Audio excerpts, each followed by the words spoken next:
시간에는 42구역 강사로 섬기시는 김춘순 집사님 말씀을 봉독해 주겠습니다. 오늘 우리에게 주시는 하나님의 말씀은 마태복음 14장 25절에서 32절의 말씀입니다. 신약성경 24면입니다.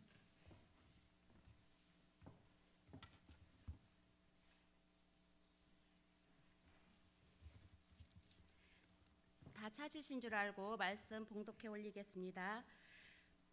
밤 사경에 예수께서 바다 위로 걸어서 제자들에게 오시니 제자들이 그가 바다 위로 걸어오심을 보고 놀라 유령이라 하여 무서워하여 소리 지르거늘 예수께서 즉시 이르시되 안심하라 나니 두려워하지 말라. 베드로가 대답하여 이르되 주여 만일 주님이시거든 나를 명하사 물 위로 오라 하소서 하니 오라 하시니 베드로가 배에서 내려 물 위로 걸어서 예수께로 가되 바람을 보고 무서워 빠져 가는지라 소리질러 이르되 주여 나를 구원하소서 하니 예수께서 즉시 손을 내밀어 그를 붙잡으시며 이르시되 믿음이 적은 자여 왜 의심하였느냐 하시고 배에 함께 오르매 바람이 그치는지라. 아멘.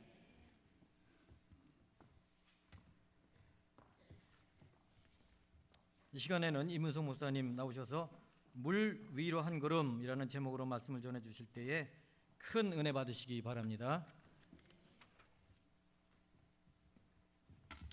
할렐루야. 잠시 기도하도록 하겠습니다. 하나님 아버지 은혜와 사랑을 감사합니다.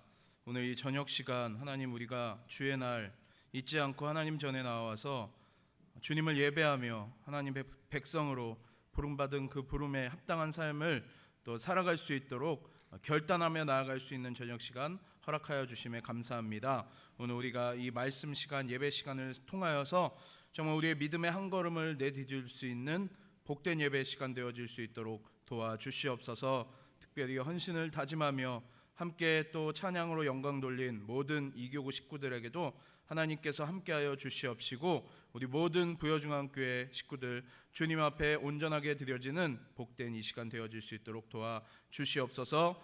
감사드리며 예수님의 이름으로 기도합니다. 아멘. 할렐루야. 오늘 제가 또 이렇게 말씀을 준비하면서 이렇게 종종 제가 저녁 예배 시간 이렇게 말씀을 전하곤 하는데 오늘은 좀 더 특별한 마음으로 이렇게 또 제가 이렇게 말씀을 준비한 것 같습니다. 오늘 또 헌신 예배가 우리 이교구 일동 헌신 예배지 않습니까?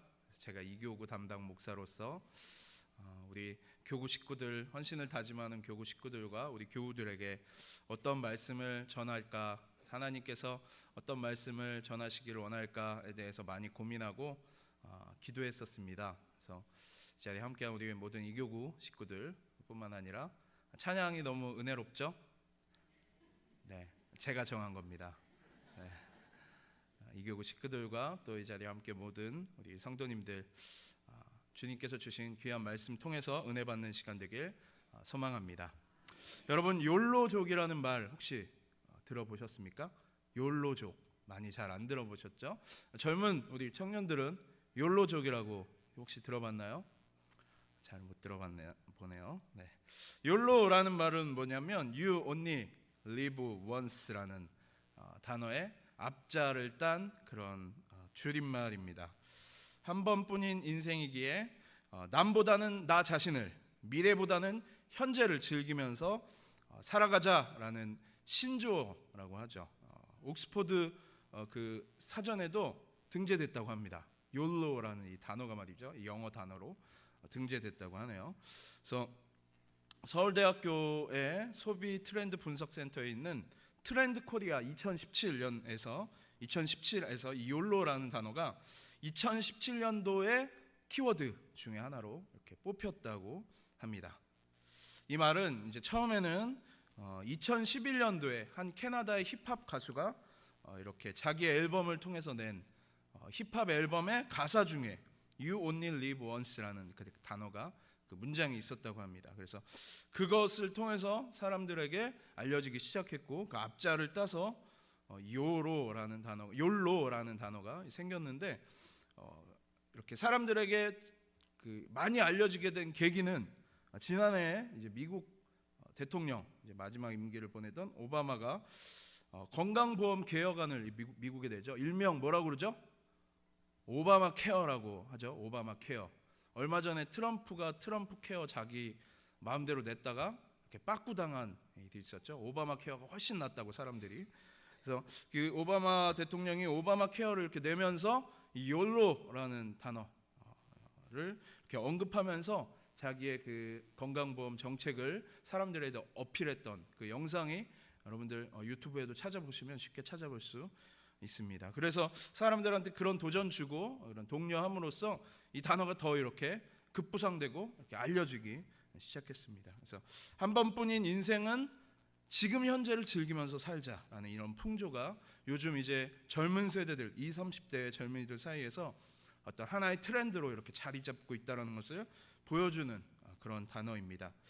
또 우리나라 취업 포털 사이트 사람인이라는 그 사이트에서 조사한 성인 남녀 830명을 이렇게 대상으로 조사했는데 이 욜로 라이프 스타일을 어떻게 생각하는가에 대해서 대부분의 젊은이들 10명 중에 10명 이상이 84.1%가 이 욜로 라이프 스타일을 내가 지향한다, 원한다, 긍정적인 반응을 이렇게 보였다라고 합니다.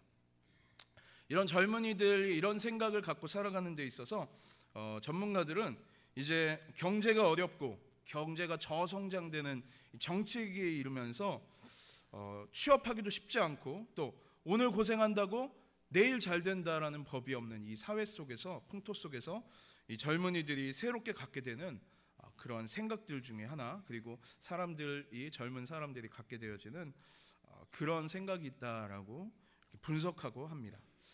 그래서 미래의 더 큰 행복들을 어떻게 기다리면서 오늘을 저축하고, 우리 어르신들은 막 저축하고 막 저금하고 이런 거에 이렇게 더 마음을 이렇게 삶을 투자하시고 그러셨잖아요. 저희 부모님도 막 저축하고 어떻게 하면 갖고 있는 돈을 불릴까 뭐 이렇게 열심히 살아오셨는데, 어르신들은 그런 생각들이 있지만 요즘 젊은 세대들은 그런 것이 아니고 그냥 갖고 있으면 그것을 내가 오늘 하루를 즐기고 또 오늘 하루를 내가 만족하는 삶을 살기 위해서 나를 위해 쓴다라는 생각이 많이 있다라는 겁니다. 근데 이런 생각들로 오는 부작용들이 또한 있다고 합니다. 그 중에 하나가 바로 결혼을 포기하는 거죠. 그래서 결혼해서 가정을 꾸리면 책임져야 할 것들도 많아지고 여러 가지 제약들도 많아지기 때문에 결혼을 포기하고 자기 혼자 사는 삶을 즐기고 싶어하는 그런 세대들이 이렇게 더 많이 일어나고 있다라는 것입니다. 물론 이런 현상이나 이런 생각들이 그냥 어제 오늘 비단 이렇게 일어난 생각만은 아닙니다. 여러분 카르페 디엠이라는 그 라틴어 들어보셨죠? 죽은 시인의 사회라는 유명한 영화에서 나오는 명대사 중 하나지 않습니까? 카르페 디엠. 이게 뭡니까? 오늘을 잡아라, 현재를 즐겨라, 뭐 이런 뜻을 갖고 있습니다. 그래서 이 말이 원래 로마 시대 시인이 이렇게 호라티우스라는 시인이 지었던 이렇게 시 중에 등장한다고 합니다. 로마 시대에도 이런 생각들은 있었다라는 것이죠. 네, 오늘 우리 시대에 이런 현상들이 새롭게 또 이렇게 나타나고 젊은이들 중심으로 많은 사람들의 생각이 그렇게 흘러가는 데에는 막연히 미래에 대한 행복이 올 거라는 그러한 뜬구름 같은 생각 대신에 오늘 내게 주어진 삶에서 구체적인 행복을 만들어 가야 한다라는 그런 생각들이 젊은이들 속에 자리 잡았기 때문인 것입니다. 이런 사람들을 향하여서, 이런 젊은이들을 향하여서 이기적이다, 너 혼자만 즐기냐, 너 혼자만을 생각하느냐 이렇게 또 주장할 수 있는데, 그들이 반드시 이기적으로 오늘만 그냥 즐기기 위해서 주장하는 것이 아니라 그 안에는 책임감도 따른다고 합니다. 내 행복을 즐기기 위해서 오늘 내게 주어진 책임은 역시 다해야 한다라는 그런 것에 큰 강조점을 둔다고 하죠. 하지만 우리가 살아가는 이 세상은 결코 나 홀로 가는 그러한 세상이 아니라 더불어 살아가는 세상인 것이고, 또 더불어 가는 세상이기에 이 세상 안에서는 모든 사람에게 사회적 책임이 지어져 있다는 것을 그렇게 생각을 해본다면 욜로족 또 뭐 투데이족이라고도 하거든요. 그러한 측면들을 잘 이렇게 외면하는 것 같은 그런 생각이 들기도 합니다. 신앙에도 이런 욜로족들이 있다는 것입니다. 나 혼자만의 신앙, 나 혼자만의 생각, 나 혼자만 만족하는 신앙생활 안에서 그것이 다인 것으로 생각하는 사람들이 있다라는 것입니다. 하지만 예수님께서 우리에게 말씀하신 것은 신앙의 욜로족으로 살아가는 것을 원하시지 않으셨습니다. 누가복음 9장 23절 말씀을 다 같이 보도록 하겠습니다. 같이 읽겠습니다. 또 무리에게 이르시되 아무든지 나를 따라오려거든 자기를 부인하고 날마다 제 십자가를 지고 나를 따를 것이니라. 예수님께서 원하시는 것은 자기를 부인하고 자기를 위한 것이 아니라 제 십자가를 지고 예수님을 따르는 사람을 찾고 계셨다라는 겁니다. 오늘 본문에서는 예수님께서 우리가 이 세상을 이렇게 살아가면서 이러한 신앙의 욜로자처럼 초보자처럼 자기 중심적인 삶을 살지 말고 신앙의 성숙한 신앙의 성장을 권면하는 그런 말씀들을 여러분과 함께 나누려고 합니다. 오늘 본문의 이야기는 본문 바로 앞절에 등장하고 있는 마태복음 14장 13절 이하에 나오는 우리가 잘 아는 오병이어의 말씀, 보리떡 5개와 물고기 2마리로 5,000명을 먹이신 사건에 이어서 나타나는 그 사건입니다. 떡 5개와 물고기 2마리로 5,000명을 먹이신 뒤에 예수님께서 갑자기 제자들을 재촉하십니다. 막 재촉해서 보내십니다. 오늘 우리가 읽었던 본문 앞절 14장 22절 말씀을 보도록 하겠습니다. 시작. 예수께서 즉시 제자들을 재촉하사 자기가 무리를 보내는 동안에 배를 타고 앞서 건너편으로 가게 하시고, 마태복음 말씀에는 왜 제자들을 이렇게 등 떠밀듯이 빨리 가라고 보내셨는지 정확하게 나오지 않지만 똑같은 사건을 기록하고 있는 요한복음에는 왜 예수님께서 그 제자들을 이렇게 빨리 재촉해서 보내셨는지를 나타내 주고 있습니다. 요한복음 6장 15절 말씀도 한 번 더 읽어보도록 하겠습니다. 시작. 그러므로 예수께서 그들이 와서 자기를 억지로 붙들어 임금으로 삼으려는 줄 아시고 다시 혼자 산으로 떠나 가시니라. 이 말씀은 요한복음 말씀인데 동일하게 이제 오병이어 사건 이후에 예수님께서 제자들을 떠나 보내셨던 이유가 등장하는 거죠. 이유가 뭐라고 하고 있습니까? 제자들이 다른 사람들이 거기 있던 사람들이 예수님이 원하지 않는데 자신들의 임금으로 지도자로 삼으려고 했던 것이죠. 예수님이 그런 기적을 행하시는 것을 보고 예수님을 자기의 임금의 자리에, 지도자의 자리에 앉히기 위해서 그들의 마음이 빨리 예수님을 붙잡아서 여기 앉혀드리자라는 생각들을 가득 찾아 예수님께서는 본인이 피하시는 게 아니라 제자들을 빨리 보내셨습니다. 왜 제자들을 먼저 이렇게 빨리 보내셨을까요? 제자들 마음 가운데는 은근히 그런 것들을 바라고 있었습니다. 예수님께서 왕이 되시길. 그래서 예수님께서 왕이 되셔야 예수님의 측근이고 제자인 자기들이 높은 자리를 차지할 수 있기 때문이죠. 그래서 성경에서도 등장하는 장면이 있는데 야고보와 요한이 예수님께 이렇게 부탁하는 장면이죠. 마가복음 10장 37절 말씀을 한 번 더 읽어보도록 하겠습니다. 여짜오되 주의 영광 중에서 우리를 하나는 주의 우편에 하나는 좌편에 앉게 하여 주옵소서.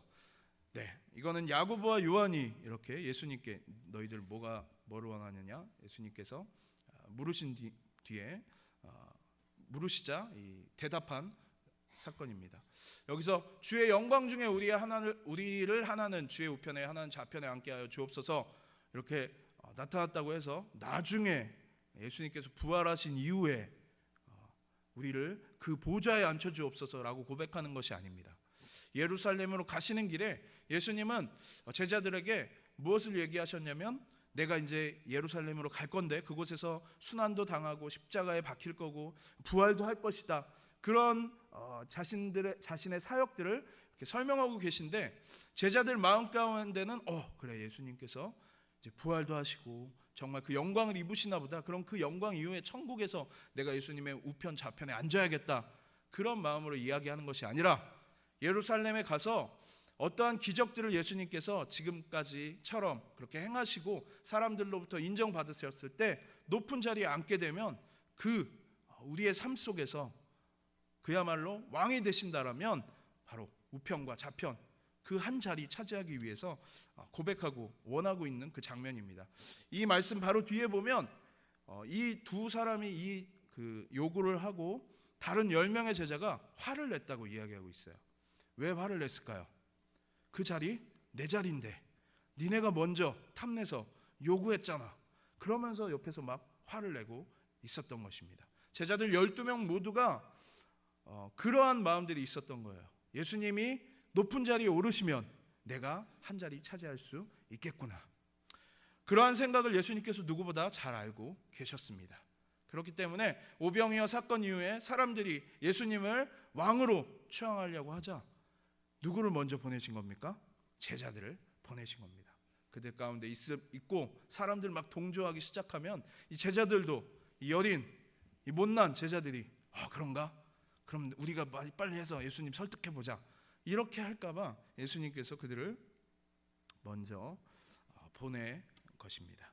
그래서 제자들을 그 자리에 있지 못하게 하시고 빨리 건너편으로 가라고 배를 태워 보내신 것이죠. 예수님께 이렇게 등 떠밀려서 배를 타고 갈릴리 호수 건너편으로 가고 있는 제자들에게 큰 어려움이 닥칩니다. 바로 배가 갈릴리 호수 가운데쯤 이렇게 갔을 때에 큰 바람이 불어왔던 것이죠. 그래서 갈릴리 호수는 지형적으로도 특별히 이 밤이 되면 산에서 불어오는 찬바람들로 인해서 큰 풍랑이 자주 이는 그런 지역입니다. 지금 그런 상황들이 이 호숫가에서 호수 안에서 발생한 것이죠. 그래서 갑자기 불어닥친 큰 바람 때문에 힘겹게 노를 젓고 있는 제자들에게 예수님께서 나타나십니다.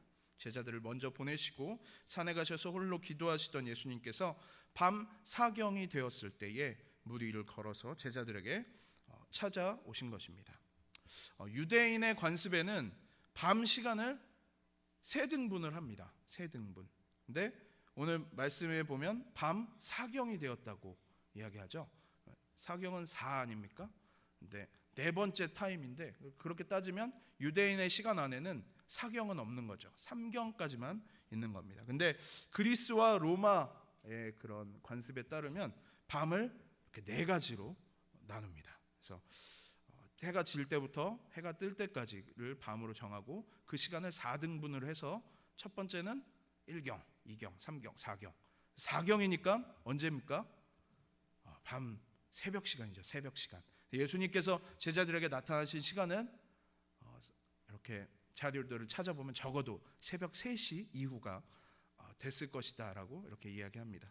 요한복음 말씀에 보면 제자들이 배를 타기 시작한 시간이 언제라고 나와 있냐면 저문 시간, 해가 저문 시간이라고 나와 있어요. 늦어도 8시는 안 넘었을 겁니다. 그 시간에 가서 갈릴리 가운데 정도 갔을 때 그때부터 풍랑을 만나서 막 노를 젓고 막 풍랑과 싸워 나아가서 몇 시가 된 거죠? 적어도 3시 이후가 된. 그래서 6시간, 7시간을 배와 막 싸우고 막 죽을 것 같은 그런 두려움 속에서 그렇게 노젓는 수고를 밤새 했던 이 제자들에게 예수님께서 찾아오셨습니다. 물 위를 걸어서 말이죠. 그 제자들은 처음에 물 위를 걸어오고 계신 예수님을 보고 유령인가? 귀신인가? 무서워서 소리를 질렀습니다. 밤사이에 파도와 막 싸우던 그들에게 예수님께서 이렇게 걸어오셨으니까 얼마나 무서웠겠습니까? 여러분들. 늘 보던 분들도 이렇게 놀랄 때 가끔 보면 이렇게 깜짝깜짝 놀라죠. 여러분 집에서 잘 경험하십니까? 같이 살던 누가가 밤중에 갑자기 새로운 모습으로 보이면 깜짝 놀라기도 하고, 또 이렇게 결혼 첫날 밤 남편들이 갑자기 딴 사람이 나타나서 놀라기도 하고, 늘 보던 예수님이었지만 그들의 마음 가운데 정신 가운데 막 정신없는 그런 상황 가운데에서 걸어오는 물 위를 걸어오는 사람이 할 수 없는 일이었기 때문에 예수님을 보고 놀랐던 것은 당연한 일이었습니다. 예수님께서 그들에게 난이 두려워하지 말아라고 말씀하시죠. 그래서 물 위를 걸어오시는 그분이 예수님이라는 소리를 듣자 베드로가 고백합니다. 주님, 물 위를 걸어오시는 분이 주님 당신이면 나에게도 그 물을 걷도록 해주십시오. 베드로가 왜 그렇게 얘기했는지 정확하게 성경에서는 나타내주고 있지는 않습니다. 그가 엄청난 뛰어난 믿음의 소유자여서 그런 고백을 했는지, 아니면 뭐 하도 노를 졌다가 정신이 약간 나가서 그런 요구를 했는지 정확하게 나와 있지는 않지만, 어쨌든 예수님에게 그런 요구를 했고 예수님께서 오라고 말씀하십니다. 사실 베드로는 누구보다 그 바다, 그 갈릴리 호수를 잘 알고 있었던 사람입니다. 그래서 그 풍랑이 일 때 물 위로 걸어간다, 그 바깥으로, 배 밖으로 발걸음 내딛는다는 것은 죽는 거나 다름없는 그런 일이다라는 것을 누구보다 잘 알고 있었던 사람이었습니다. 여전히 밤은 캄캄했고 주위에 어떤 빛도 없었는데, 저기 유령처럼 보이는 분이 예수님인지 누군지 그냥 음성으로만 들어서 알 뿐이지 예수님이라는 확신도 없는 그때 베드로가 정말 주님이시면 나로 물 위로 걸어오라고 명하십시오라고 고백하고 있다라는 것이죠. 그런데 어쨌든 그는 물 위를 걸어갑니다. 몇 발자국 이렇게 걸어가다가 기적이 일어난 거죠. 네. 아무 도구 없이 세계 최초로 유일하게 물 위를 걸은 사람 아니겠습니까? 근데 그 기적은 오래 가지 않았습니다. 곧이어 물에 빠져들고 맙니다. 오늘 읽었던 29절, 30절 말씀을 기억하면서 다시 한번 읽어보도록 하겠습니다. 마태복음 14장 29절 30절. 오라 하시니 베드로가 배에서 내려 물 위로 걸어서 예수께로 가되 바람을 보고 무서워 빠져가는지라 소리질러 이르되 주여 나를 구원하소서 하니. 여러분 어떻습니까? 베드로가 당당하게 물 위를 걷는 모습, 또 한편으로 바로 빠져서 물에 빠져 허우적거리면서 주님 나를 구원해 주십시오, 살려주십시오, 저의 손을 잡아주십시오 라고 외치는 그 두 가지의 모습, 우리의 삶은 어떠한 모습 같습니까? 믿음으로 물 위를 당당하게 걸어가는 그 모습이 여러분의 모습입니까? 아니면 물속에 막 빠져들어가면서 주님 나를 좀 구해 주십시오 라고 소리 지르는 그 모습. 저는 후자가 제 모습인 것 같습니다. 그 모습이 우리의 모습인 것만은 분명합니다. 물 위를 걷던 베드로가 왜 물에 빠졌습니까? 오늘 본문은 이렇게 이야기합니다. 베드로가 배에서 내려 물 위로 걸어 예수께로 가되 바람을 보고 무서워 빠져가는지라. 이 말씀은 그래도 베드로가 걷긴 걸었다는 거죠. 물 위를. 네. 이렇게 빨리 막 뛰어와서, 뒤에서 막 빨리 뛰어와서 그 추진력으로 몇 걸음 이렇게 물 위를 걸은 게 아니라 어쨌든 물 위를 걸었던 것입니다. 그래서 근데 물 위를 걷는 그에게 예수님께서 빠져가는 그 베드로에게 왜 믿음 없는 자라고 왜 의심하냐고 이렇게 말씀하고 계십니다. 근데 여러분 생각해 보십시오. 베드로가 물 위를 걸어가는 게 정상입니까? 아니면 물 위에서 빠져가는 게 정상입니까? 빠져가는 게 정상이죠. 물 위를 걷는 건 비정상입니다. 우리의 상식과는 맞지 않는 것이죠. 사람은 물에 들어가면 당연히 빠지게 되어 있습니다. 들어서도 우리는 알고 있고 경험에서도 알고 있습니다. 지극히 자연적인 그런 이치이죠. 근데 본문에서 예수님께서 물에 빠져가는 베드로를 건져주신 후에 그렇게 말씀하십니다. 믿음이 작은 자여 왜 의심하느냐. 뭘 의심해요? 당연히 빠지는 게 당연한 건데. 물에 빠지지도 근데 이 말을 바꾸어서 살펴보면 베드로가 믿음이 있고 의심하지 않았다면 물에 빠지지 않았을 수 있었다라는 말이죠.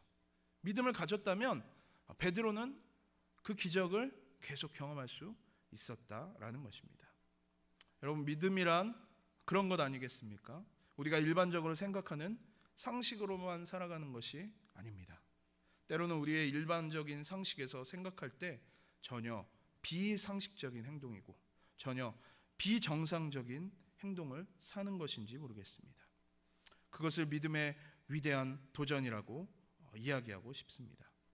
물론 믿음은 모든 것이 다 비상식적인 것은 아닙니다. 대부분은 상식의 기초에서 시작하고 믿음이 비상식적이다라고 해서 그것들을 막 앞세워 이야기하는 것은 잘못된 것이죠, 분명. 하지만 분명히 때로는 비이성적이고 비상식적인 현상이 나타나고 비이성적이고 비상식적인 삶의 결단이 필요할 때가 있다라는 것입니다. 오늘의 본문에 나와 있는 베드로를 생각해 보십시오. 물 위를 걷는 것은 비이성적, 비상식적인 일입니다. 베드로는 또한 그 누구보다 그 사실을 잘 알고 있습니다. 그는 우리의 이성이나 상식으로는 이해할 수 없는 행동을 하고 있습니다. 때로는 하나님께서 우리에게 이성과 상식을 뛰어넘는 요구를 하실 때가 있습니다. 그럴 때 주님께서는 우리의 믿음을 위해서, 또한 우리의 믿음의 성장을 위해서 그러한 이성이나 상식을 뛰어넘는 기적을 베풀어 주시기도 합니다. 그것이 하나님께서 주시는 하나님께서 우리에게 주시는 그 믿음의 능력, 권능인 것이죠. 하나님께서 그러한 능력을 가지고 계신 분이기에 우리에게 그러한 기적이 일어날 수 있는 것입니다. 왜 주님께서 그러한 기적들을 그리고 그러한 비이성적인 그런 사고와 그런 질문들을 우리에게 하시는 것입니까? 우리의 믿음을 위해서입니다. 우리의 신앙의 성장을 위해서인 것입니다. 물 위를 걸으면서 주님께로 가던 베드로가 거세게 휘몰아치는 바람을 보고는 두려워서 물에 빠지고 말았습니다. 만일 베드로가 바람을 보지 않고 의심하지 않고 주님만 바라보고 갔더라면 분명 그는 물에 빠지지 않고 예수님 계신 곳까지 걸어갈 수 있었을 것입니다. 근데 그는 그렇게 하지 못했죠. 하나님께서 우리의 삶 가운데 때로는 그러한 비이성적, 비상식적인 요구를 원하실 때도 있습니다. 또 그런 경우가 아니더라도 우리가 그냥 상식적인 삶, 상식적인 믿음의 삶, 일반적인 우리 신앙의 삶에서 벗어나서 한 걸음 옆에 서서 새로운 도전과 새로운 갈망함을 하나님께 구해야 할 때도 있다라는 것입니다.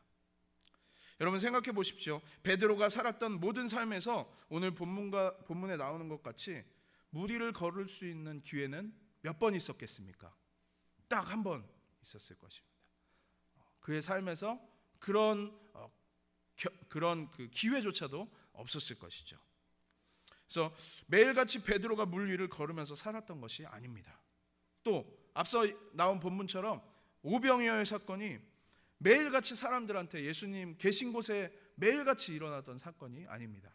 성경에서 우리가 알고 있는 이 오병이어와 비슷한 칠병이어라고도 하는 사건이 있죠. 딱 2번밖에 없었습니다. 2번도 엄청난 것이긴 한데 어쨌든 그 사건은 그러한 기적과 그러한 특별한 은혜들, 특별한 믿음들, 특별한 결단들은 우리의 삶에 매일같이 일어나는 것이 아니다라는 것입니다.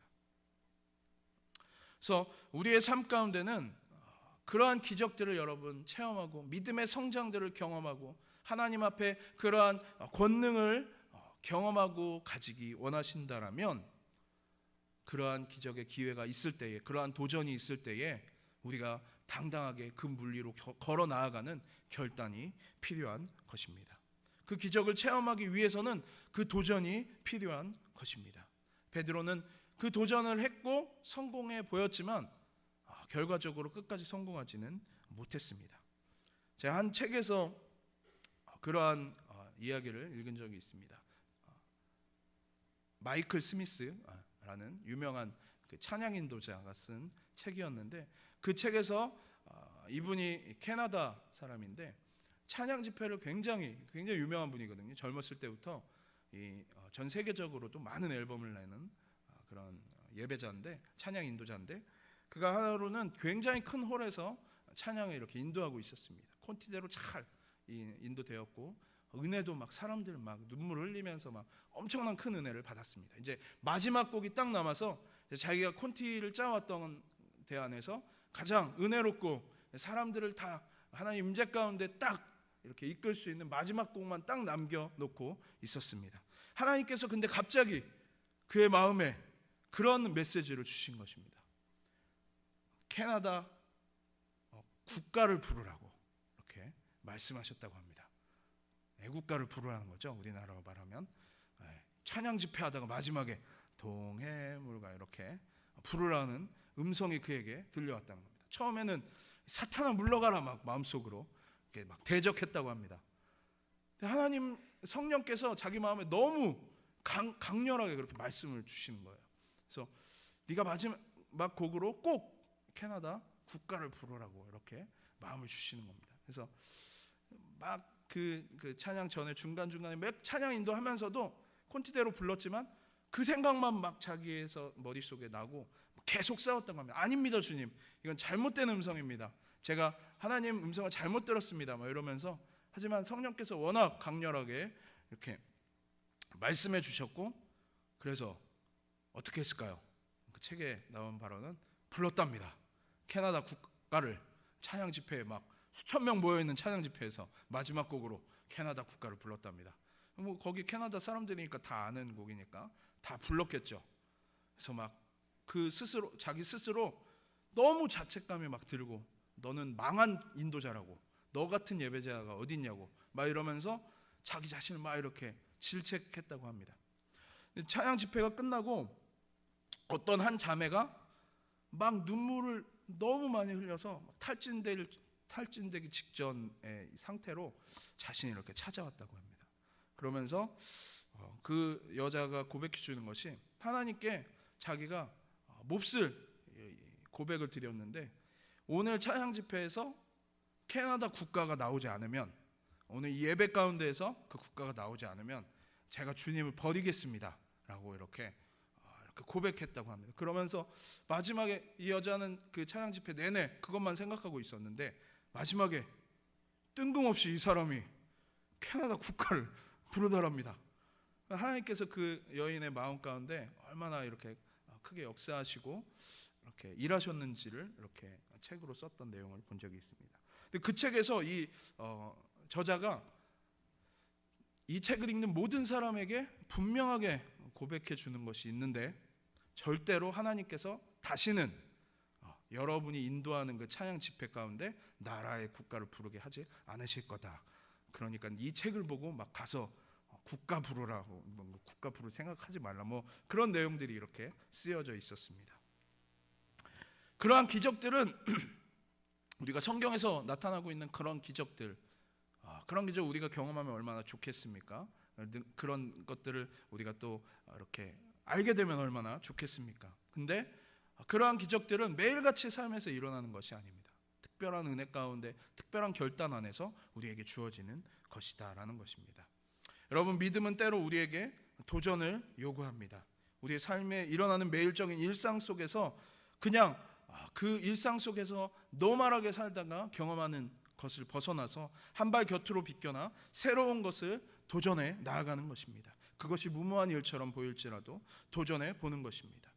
어쩌면 주님처럼 나도 물 위에 걷고 싶다라고 생각하는 생각, 비이성적이고 비상식적인 이야기지만 그렇게 요청했던 베드로는 그 기적의 경험, 그 한 걸음을 내디뎠던 것입니다. 인류 역사상 아무런 도구도 갖추지 않고 물 위를 걸었던, 잠시나마 걸었던 유일한 사람이 되었던 것이죠. 여러분, 지금 어떤 우리가 시기를 지나고 있습니까? 사순절 기간 아닙니까, 여러분?